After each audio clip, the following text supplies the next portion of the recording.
I will divorce you because you have become useless, and you cannot do any work for me. And you better give me your assets too, Stanley said with a smirk as he walked into the hospital room. I was hooked up to many machines, but that didn't stop him. A girl I didn't know stood next to him. Stanley didn't realize I had $10 million in assets.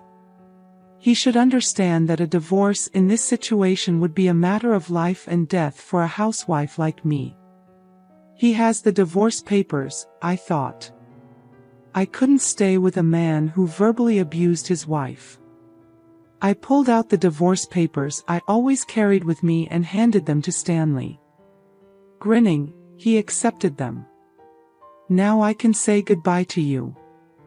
I'll be happy with her, so don't worry, right, Leona? Stanley said, wrapping his arm around the girl's waist. Her name was Leona. Stanley sneered at me, and she said, "Take care, Mrs. O. You're not Mrs. anymore. Take care, ma'am." They both laughed as they left the room, but their happiness wouldn't last. Alone in the room, I laughed out loud. Today is Friday, so the divorce will be processed on Monday. I can't wait for 3 days from now. My name is Jessie. I'm a housewife.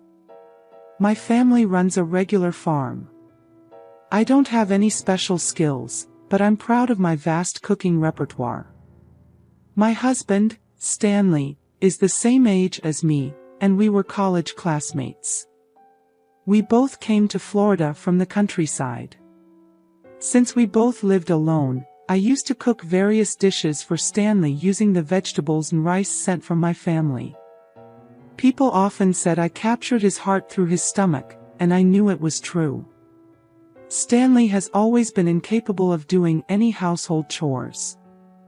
I've been taking care of him since we started dating, and after we got married, I continued to handle all the household tasks. Sadly, we didn't have children, but we enjoyed our life together as a couple. We both loved to eat, and on Stanley's days off, we'd often go on drives to enjoy delicious food. When we first got married, Stanley was kind, but after about 5 years, he became controlling. He never hit me, but his remarks became harsh, often saying, "Whose money do you think we're living on?" Those words hurt, but I didn't have the energy to fight back, assuming he wouldn't listen anyway. Being a full-time housewife made me feel inferior, and I couldn't stand up to him. Stanley joined a well-known company after graduating from university but quit after about 6 years. He quickly found new jobs but would resign from them after short periods. Because of this, our income was unstable. We managed by looking for money-saving tips but often struggled with our finances. However, at the company he'd been with for the past 3 years, he seemed to get along with his colleagues. I had faint hopes he might stay there for a long time. Then one day, Stanley came home earlier than usual. "I'm home. I quit my job," he said. "What? Again?" I said, surprised. Stanley's eyebrows twitched. I stopped cooking and rushed over to him. "I'm sorry, I was just shocked." "No, welcome back, and you're criticizing what I do." "You've become quite bold," Stanley said. His words made me freeze.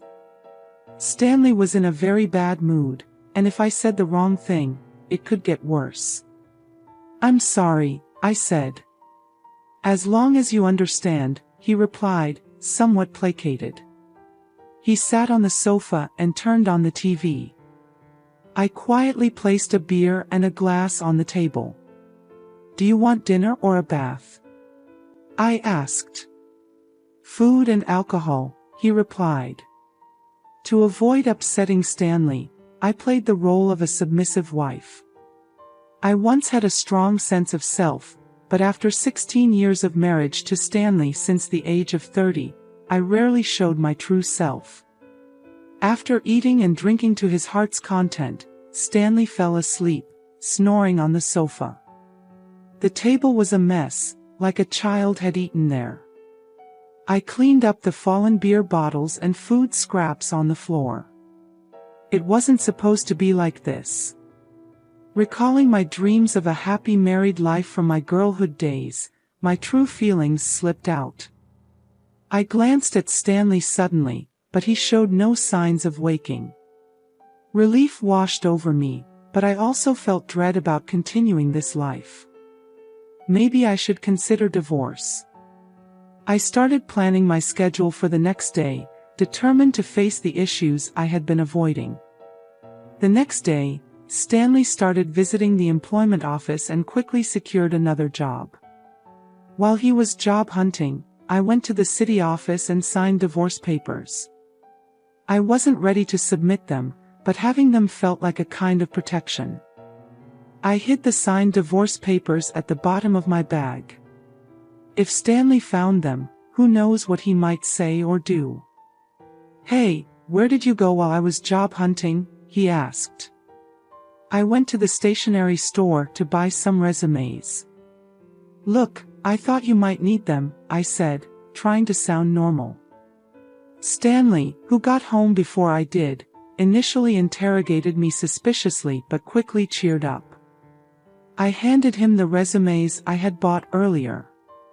After receiving them, Stanley said he was going out for drinks with a friend and left. Stanley's new job was at a reputable company with a solid salary and better benefits than any job he'd had before. When he got promoted after working there for about 2 years, he celebrated with a drink. I secretly hoped that maybe this time he would work there until retirement. Stanley's department seemed to be in sales, and he started to leave home more frequently for evening events. I enjoyed my brief moments of freedom and gathered energy to greet Stanley with a smile when he returned. One day, I received a call from my mother after a long time. Hearing her excited story took me by surprise. $10 million? I asked, stunned. Yes, $10 million. You know the mountains and lands we owned? We don't need them anymore. We had them appraised, and they are worth $15 million. We only need $3 million to enjoy the rest of our lives. So, I think you might want to rethink your life too, she said. My mother was never fond of Stanley. She was worried about me, especially after Stanley became more controlling, preventing me from even visiting my childhood home. I was stunned by the amount she mentioned. Furthermore, I was shocked to learn that when my mother inherited the property from my grandmother, she changed the title to my name, so there were no inheritance taxes. It's better not to tell Stanley, but the final decision is yours, she said, hanging up the phone. I felt conflicted between the urge to immediately inform Stanley and the desire to live freely with that money. About a week later, I was involved in a traffic accident. Thankfully, my life wasn't in danger, but I'd need to stay in the hospital for about a week. After storing my valuables in the hospital room drawer, I immediately contacted Stanley. "I'm sorry, I got injured," I said. "Huh? What about my meals?" Stanley's reaction made me almost laugh, prioritizing his meals over my injury. "I'll need to be hospitalized for a week." "I'm really sorry, but could you buy your meals elsewhere until then?" Not even preparing meals for your husband. What a lazy wife. "Oh, wait, I'm coming over now," Stanley said and ended the call abruptly. I was planning to tell him about the inheritance tonight, but now I thought it might be best not to mention it. Looking at all the tubes attached to me, I had a feeling my intuition was right. "You're useless. Can't even do housework. Let's get a divorce, and you better pay me compensation too," Stanley said with a smirk as soon as he entered the room. I was connected to several machines, and a girl I didn't recognize stood beside him. Stanley didn't know that my total assets amounted to $10 million. He should realize that a divorce under these circumstances would be a life and death matter for me, a housewife. "Fine, here's the divorce papers," I said. I couldn't stay with a man who would hurl abuse at his wife in this condition. I handed him the divorce papers I had kept as a sort of charm. Stanley took them with a smug smile on his face. "With this, I can finally say goodbye to you. I'm going to be happy with her, right, Leona?" Stanley said, wrapping his arm around the girl's waist. The girl named Leona leaned against Stanley and scoffed at me. "Take care, madam." "Oh, you're not a madam anymore, so take care, old lady," she said. With those words, they both left the room laughing, but their joy would be short-lived. Left alone in my room, I burst out laughing. Today is Friday, so the divorce papers would only be processed on Monday. Oh, I cannot wait for 3 days from now. Just as I had expected, the weekend went by without any contact from Stanley, and it was quite peaceful. I was restless, not used to doing nothing since getting married. I was always busy. Every time I got restless, the nurses told me to stay calm. Then, on Monday evening, I received a bunch of calls from Stanley. I ignored them at first, but after 15 minutes of constant ringing, I decided to answer. "Could you not be so persistent?" I said. "Hey, what's the meaning of this?" Stanley shouted as soon as I picked up. I couldn't help but laugh. Stanley seemed infuriated by my laughter and started screaming incoherently. "What are you talking about?" I asked.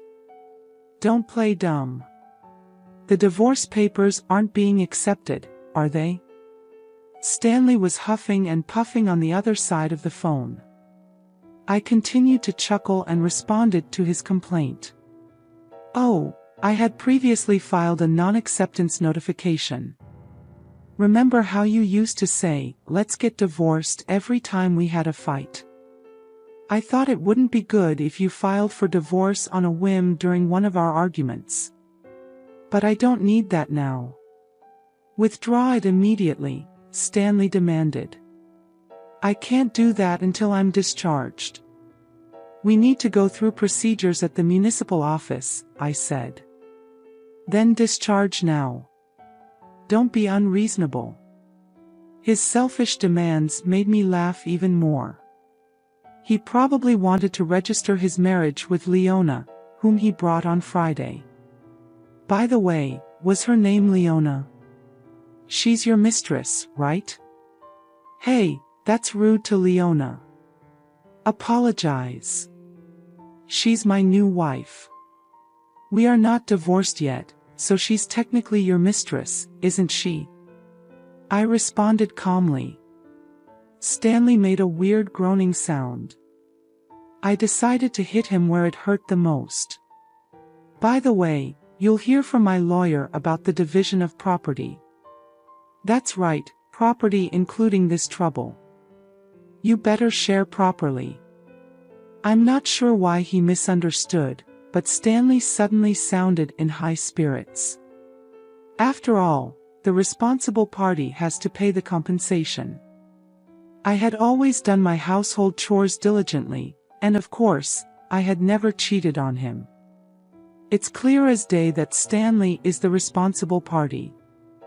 "What are you misunderstanding?" "You're the one who has to give me the assets," Stanley responded, genuinely confused. He likely believed that by not taking care of him while I was hospitalized, I would truly be at fault. Even in my parents' time, one wouldn't be deemed at fault for such a reason. I bitterly thought this as I listened to his rant. I explained to him patiently, "What fault of mine are you talking about? Just so you know, Not being able to do housework because I'm in the hospital doesn't make me at fault. You've abandoned taking care of me. If you were a child, it would be considered neglect, but you're an adult and should be able to take care of yourself. That's why it doesn't make me at fault.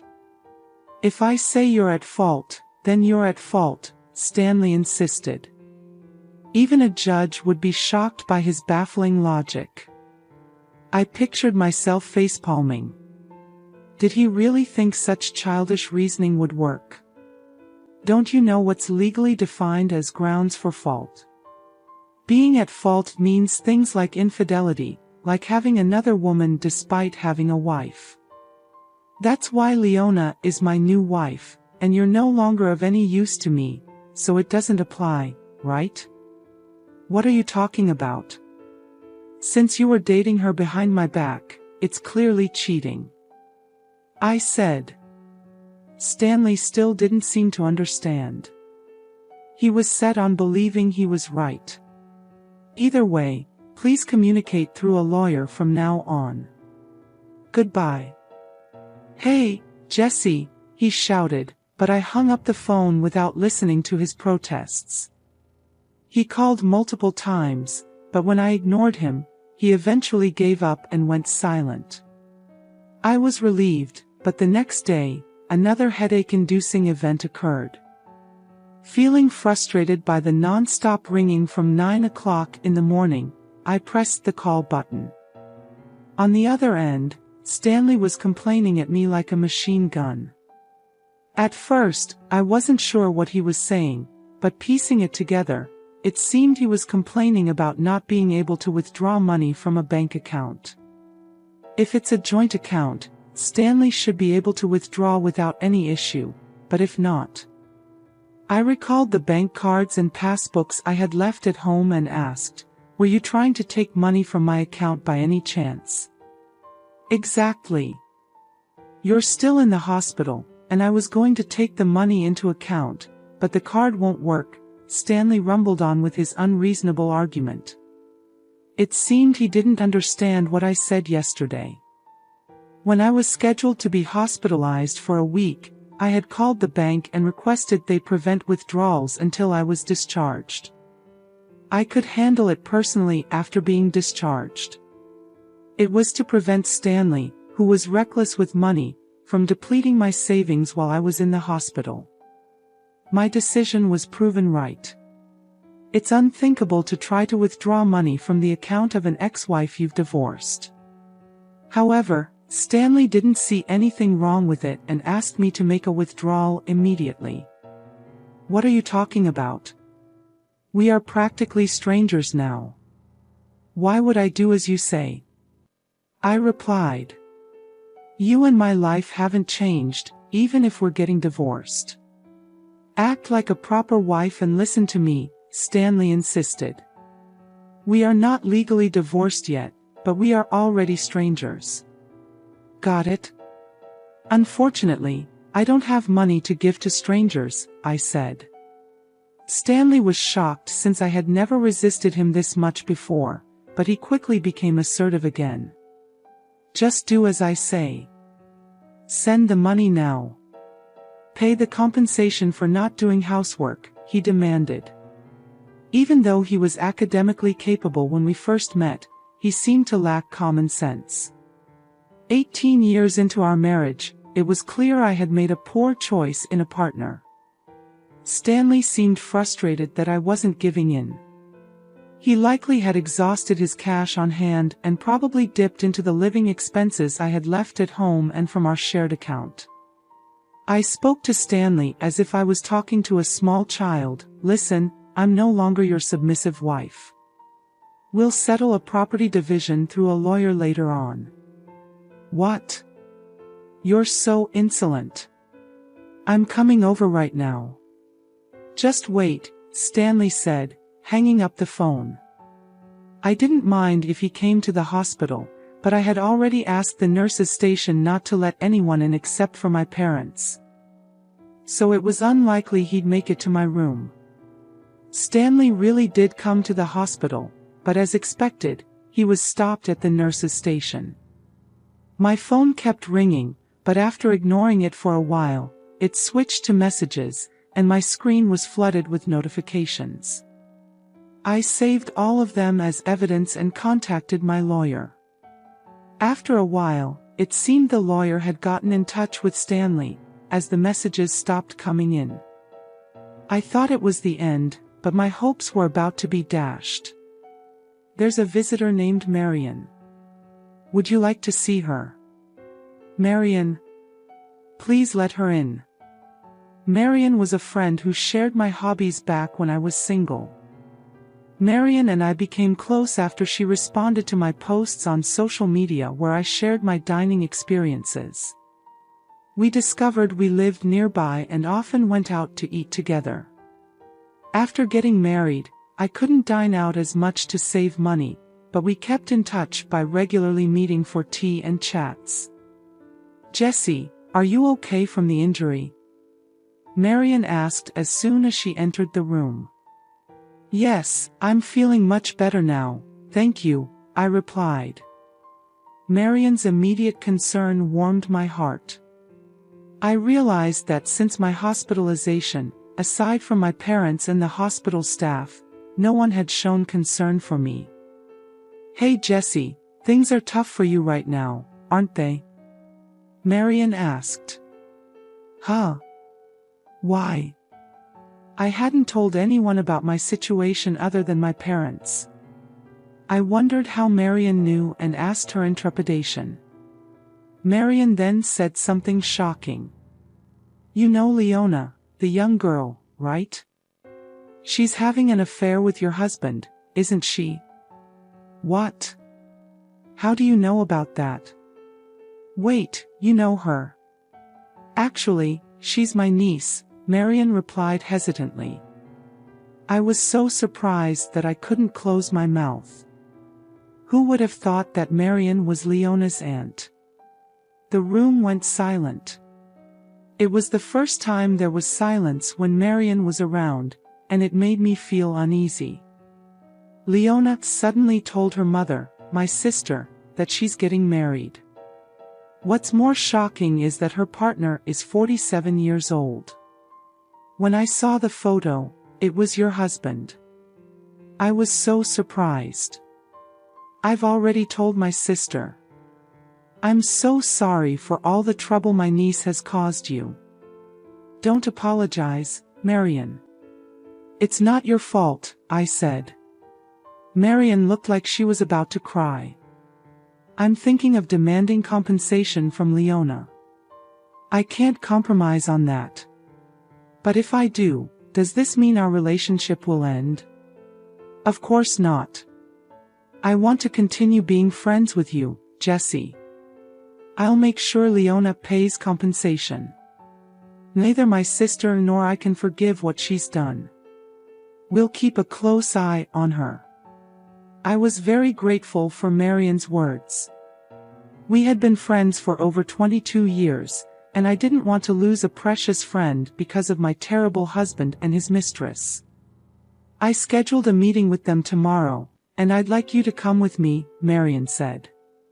Of course, I'll be there. And I can also provide photos as evidence of their affair. The next day, fresh from being discharged from the hospital, I prepared for the meeting. I went to a private restaurant room with my lawyer. Stanley and Leona had already arrived and were indulging in an expensive traditional meal. I was speechless at their audacity. You finally made it. Did you bring the money? Remember, you were paying for this meal, Stanley said without even stopping his meal. Leona continued to eat with a smug look on her face. I decided to fight back. Please handle the payment yourselves. I came here to demand a fair share of the assets from the two of you. How long are you going to sulk? You're really unattractive, Stanley remarked rudely. Ignoring his comments, my lawyer and I took our seats and presented evidence proving Stanley was at fault. We first presented legal documents about the reasons for liability, followed by documents on property division. Lastly, We showed the photos Marion had provided, which showed Leona and Stanley together, as well as Leona with another man entering a hotel. Wait, why, hey, Leona, what is this? Stanley and Leona were visibly shaken by the photos and finally stopped eating. Just then, Marion made her timely entrance. I took those photos, Marion said. Leona seemed confused as to why her aunt was present. With cold eyes, Marion looked down at Leona and Stanley and calmly spoke about being friends with me for 22 years and how their actions were despicable. Leona, you mentioned that the baby you're carrying is his, but given your actions, who knows who the father is? Wait, no, this was the first time I was hearing about her pregnancy. Judging by her appearance today, one would never guess she was pregnant. However, Stanley's reaction showed he believed her claim. So, you're pregnant. In that case, after a DNA test, I'll demand an additional penalty. No, I'm sorry. I lied about the pregnancy. Please forgive me, Leona suddenly admitted, bowing deeply. She had been searching for wealthy old men, and Stanley was her target. He bought her designer goods and promised her a life where she wouldn't have to work and could do as she pleased. She believed she could be a housewife and occasionally have flings with men of her choice. She had once lied about being pregnant because Stanley showed no signs of wanting to divorce. Stanley froze with his mouth agape when he heard this. I'm truly sorry, but I can't give you anything. I don't have the money, he said.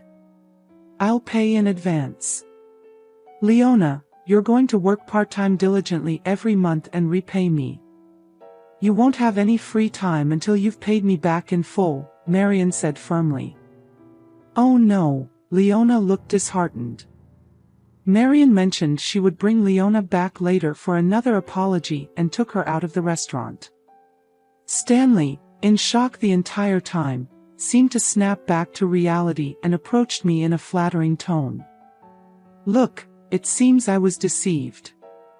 I can't live without you, Jessie, right? We still have the divorce papers here. Can we start over? You've always been a housewife, so you can't possibly work now, can you? He pleaded. I listened to Stanley's pleas with a cold gaze, none of which moved me. I waited for him to finish before answering with a smile. I can live just fine without you. I'll be taking the divorce papers and filing them shortly. Also, I never mentioned this, but my personal net worth is currently around $10 million, so I can live comfortably without working for the rest of my life. Rest assured. 10 million. Why did you keep such a fortune a secret? Stanley asked, shocked. I was about to tell you when you started making a fuss about divorce.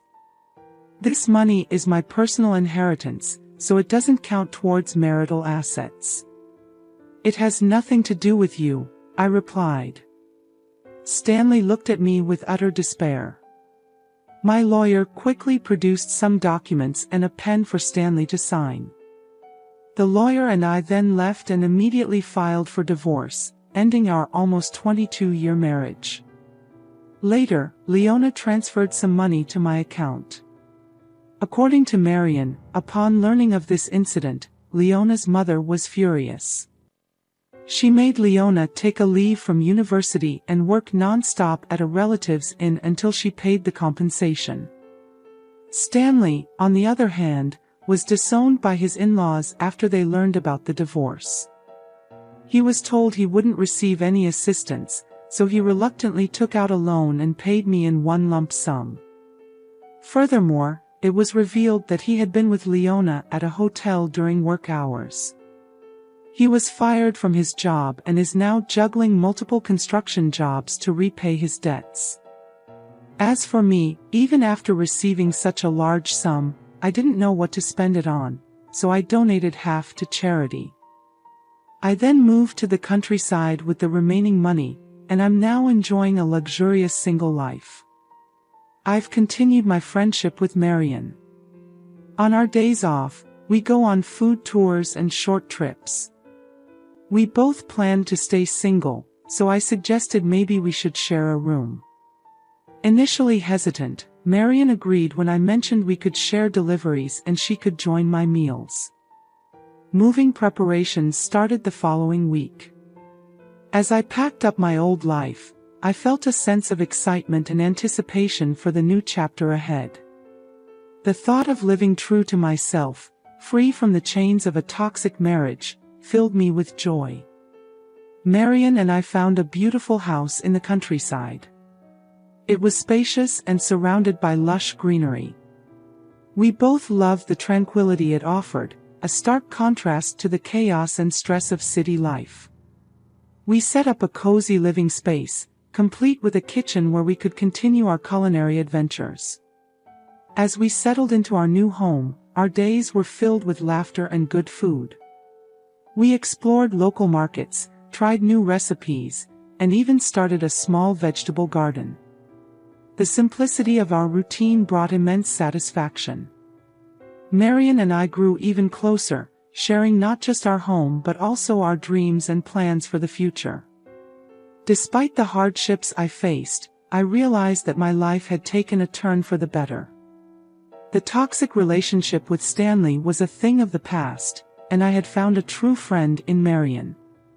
Together, we built a life filled with love, respect, and mutual support. One sunny afternoon, as Marian and I enjoyed a picnic in our garden, I reflected on my journey. I had gone from feeling trapped and undervalued to experiencing freedom and contentment. I had discovered strength I didn't know I possessed and learned the importance of standing up for myself. The lessons I learned during my marriage and the subsequent divorce were invaluable. They taught me resilience and the importance of self-worth. I realized that happiness comes from within and that surrounding yourself with supportive people makes all the difference. Marian and I often talked about our future plans. We dreamed of traveling, exploring new cuisines, and perhaps starting a small business together. The possibilities seemed endless, and for the first time in a long while, I felt truly optimistic about the future. Life in the countryside was peaceful and fulfilling.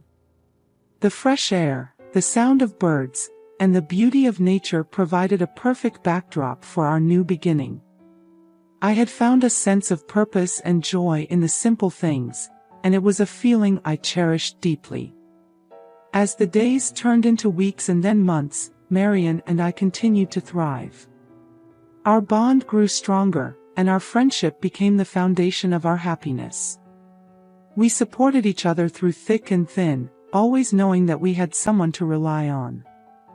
Looking back, I realized that leaving Stanley was the best decision I ever made. It allowed me to rediscover myself and build a life filled with love, laughter, and true companionship. Marian and I had created a haven where we could be ourselves, free from judgment and filled with joy. In the end, I learned that life's challenges often lead to unexpected blessings. My journey taught me the importance of self-respect, the power of friendship, and the beauty of living authentically.